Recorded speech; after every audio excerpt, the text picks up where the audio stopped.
Hello friends, welcome to Gomathi's kitchen. இன்றைக்கி லஞ்சுக்கு beetroot பொரியல், நல்லா தேங்காய், பச்சை மிளகா, சீரகமெல்லாம் அரைச்சி போட்டு செஞ்சது. ரொம்ப ஒரு ஈஸியான மெத்தடில் செய்யக்கூடிய வாழைக்காய் வறுவல். அடுத்ததாக துவரம் பருப்பு துவையலுங்க. இந்த துவையலுக்கு ஏற்ற மாதிரி நல்ல ஒரு சூப்பரான தக்காளி ரசம்.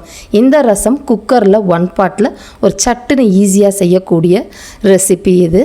முக்கியமாக சோறு, இன்றைக்கி வெள்ளை சோறு வடித்தது தாங்க எடுத்துருக்குறோம். மற்ற நாள் நம்ம வேறு அரிசியில் சாதம் பார்க்கலாம். இன்றைக்கான ஸ்பெஷல் வெண்டைக்காய் மோர் குழம்பு. நல்ல ஒரு க்ரீமியான வெண்டைக்காய் மோர் குழம்பு. இந்த மோர் குழம்பும் வாழைக்காய் வறுவலும் ரெசிபி வீடியோ எடுத்துருக்குறாங்க. ரெசிபி வேணும் அப்படின்னா கமெண்ட் செக்ஷனில் ரெசிபி வேணும்னு சொல்லுங்கள். கூடிய சீக்கிரம் அந்த ரெசிபி உங்களுக்கு போடுறேன்.